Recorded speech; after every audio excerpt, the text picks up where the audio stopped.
그리고 그런 거 외에도 약간 사용하는 경우가 있긴 한데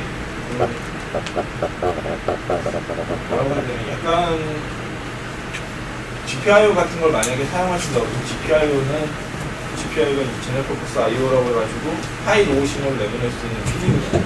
근데 걔 같은 경우는 하나하나가 포트가 될 수도 있지만 묶음도 포트가 될 수 있거든요. 뭐 8개를 묶어서 데이터처럼 사용하겠다. 16개를 묶어가지고 어드레스처럼 사용하겠다. 좀 묶어버릴 수도 있거든요.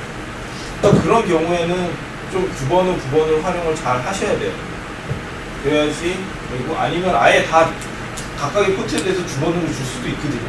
근데 그건 좀 어리석은 짓이고 좀 구번을 좀 잘 활용하셔서 좀 묶음을 잘 해놓으셔야지 속도라든가 이런 부분들이 향상이 되겠죠. 근데 구번호들에 대해서는 드라이버가 하나씩 올라가지 않아요. 근데 주번호에 대해서는 드라이버가 하나씩 올라갑니다. 이해가 되시죠? 그러니까 각각의 UART 4포트짜리가 있으면 하나의 드라이버가 4포트를 다 관리를 하게 되는 거죠. 그렇게 이해를 하시면 됩니다. 그리고 읽기 쓰기. 당연히 디바이스를 만들었는데 읽기 쓰기가 안 되면 말이 안 되겠죠. 근데 이제 read write라는 명령을 함수를 통해서 이제 접근을 하게 되는 거고. 그거는 이제 뭐 여러분들 많이 쓰시는 것처럼 그냥 파일 오픈해서 read write 하는 거고 똑같은 개념을 생각을 하시면 돼요.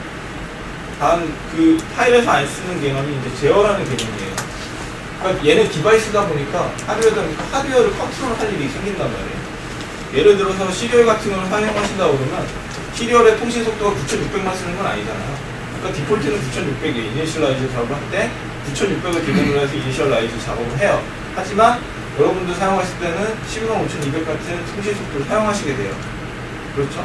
그러려면 하드웨어한테 명령을 내려야겠죠. 나 지금부터 122,500K로 통신을 하겠다는 명령을 내려줘야 되는데 그런 제어 신호들이 들어가야 되겠죠. 그게 이제 IOCTL이라는 함수를 사용을 하게 돼요. 그래서 뭐 물론 예, IOCTL이라는 함수를 결론적으로 사용을 하게 돼서 그 드라이버에게 명령을 내려주는 거죠. 이런 식이요. 그리고 최종적으로 중요한 게 이제 인터럽트 처리 부분이에요. 지금 위에 나오는 모든 애들은 다 OS 디펜던트한 애들이거든요. 그러니까 어플리케이션은 명령을 내리는 부분이에요. 결론적으로 명령을 내려서 내가 읽겠다.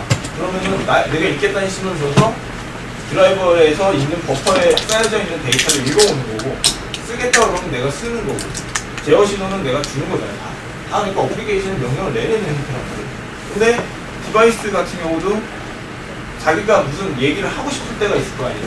외부에서 무슨 데이터가 들어왔는데 너 이거 가져가 이런 얘기를 해줘야 되잖아요. 안 그러면 계속 쌓이고 있을 테니까.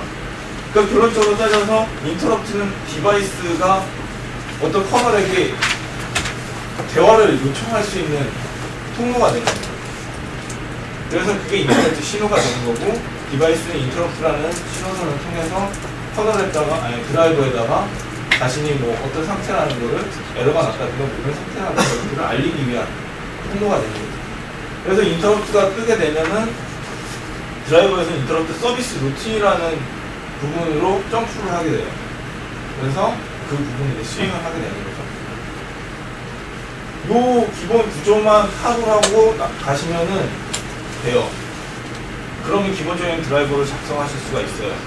물론 요거 외에도 여러 가지들이 있어요. 뭐 LCD라든가 뭐 이런 부분들을 사용해서 LCD 같은 경우는 그 파일의 뭐 특정 부분을 찾아간다든가 이런 것들이 가능하잖아요. 그런 것들도 가능해요. 하지만 그런 것들은 이제 뭐 하드디스크라든가 메모리라든가 이런 부분에서 해당이 되는 거고 그렇지 않고선 일반적인 디바이스의 경우는 기본적으로 이 부분을 다 갖고 있다고 보시면 돼요. 대부분의 드라이버가 이 부분을 다 갖고 있다고 보시면 돼요. 물론 인터럽트가 없는 디바이스들도 있어요. 그냥 무조건 데이터 받기만 하는 디바이스도 있긴 하지만 대부분의 경우는 인터럽트 이 구조를 다 생각하시면 돼요. 결론적으로 디바이스 드라이버는 등록하는 과정과 인터럽트 썼을 때 데이터를 읽어오는 과정 그리고 외부의 그 어플리케이션에서 준 데이터를 전달하는 제어하는 요거만 생각을 하시면 큰 무리가 없어요. 그러니까 이게 한 80% 차지하신다고 보면 돼요. 나머지들은 테크닉이죠. 어떻게 잘 관리를 하느냐. 그렇죠? 어떻게 내가 라이트를 했을 때 어떻게 빨리 정확하게 안정적으로 전달이 될 수 있느냐, 이런 부분들에 대한 부분들이죠.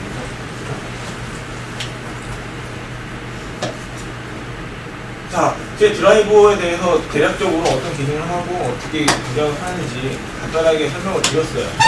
그러면은 이제 하실 부분들이 에디라는 저희 제품 안에서 드라이버를 만드시려고 하면은 어떤 단계를 거쳐야지 컴파일을 해서 드라이버를 최종적으로 만들어질 수가 있겠는가 하는 부분이거든요.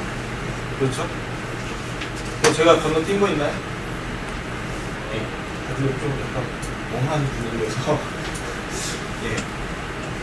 그러니까 결론적으로 이제 어떻게 컴파일을 하면 되겠냐, 저 구조를 가지고 어떻게 컴파일을 하면 되겠냐, 그거를 이제 활용하는 방법들에 대해서 설명을 드리도록 하겠습니다. 그 전에 몇 가지에 대해서 좀 설명을 드리고서 그 컴파일하는 방법을 들어가도록 할게요.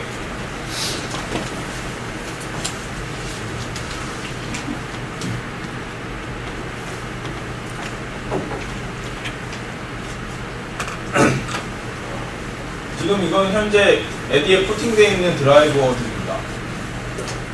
예. 활용하시는데 도움이 되라고 간단하게 있는데 간단하게 설명드릴게요. 16비트 GPIO 칩 드라이버는 I2C 통신을 사용을 하고 있고요. I2C 통신을 통해서 I2C에서 만약에 I2C와 SPI 이런 인터페이스에 대해서 익숙하지 않으신 분들이 있겠지만 간단하게 설명을 드릴게요. 클럭이 나가는 시리얼 통신이라고 보시면 돼요. 그래서 클럭 세팅을 할 필요가 없는 그런 시리얼 통신이라고 간단하게 생각을 하시면 돼요. 물론 다른 여러 가지 개념들이 있기는 하지만 결과적으로 보면은 시리얼에 클럭이 같이 나간다고 보시면 돼요. 그래서 시리얼 같은 경우는 그 9600이라든가 이런 클럭 세팅을 해야 되잖아요. BPS 세팅을 해야지 통신이 되잖아요, 양쪽에서. 근데 얘는 그럴 필요가 없이 호스트가 되는, 그러니까 마스터가 되는 놈이 클럭을 내보내주면 그 클럭의 디바이스가 되는 놈은 동기를 맞춰서 데이터가 오고 가는 거예요. 예. 그런 개념이라고 보시면 돼요. I2C하고 SPI. 약간 뭐 기술적인 부분들은 자료를 찾아보시면 되고요. 어쨌든 둘 다 시리얼이에요. 그래서 시리얼에다가 만약에 0xFF를 내보내주게 되면 이 16비트 GPIO는 이렇게 되는 거죠. 만약에 16비트면은 0xFF 총 4개의 비트가 되겠죠. 0xFF 4개가 가게 되면 이 칩에는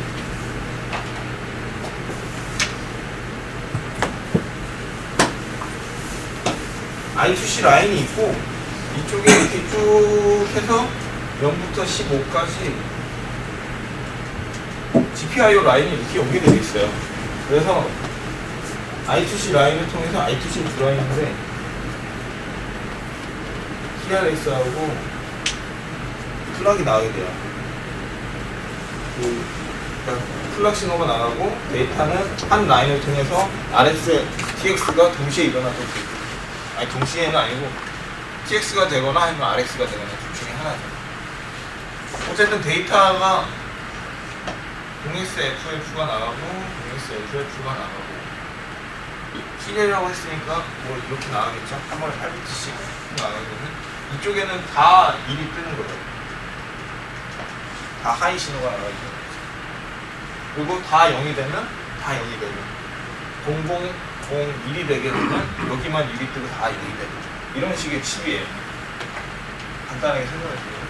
그러니까 한마디로 I2C란 두 라인을 통해서 16개의 GPIO로 확장을 시켜주는 칩이라고 보시면 돼요. 여기다가 뭘 붙여놨냐면 LCD라는 거를 붙여놨어요.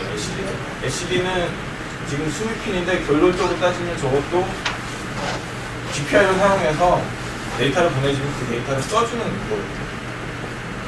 이렇게 해서 16비트 GPIO를 LCD하고 연결시켜놨습니다. 그래서 LCD 지금 화면을 볼 수가 있는 거죠. 그리고 RTC 칩은 DS 다라스 칩을 쓰고 있고 1340이라는 걸 쓰고 있어요. 그리고 프로텍션 칩이라는 거가 있고요.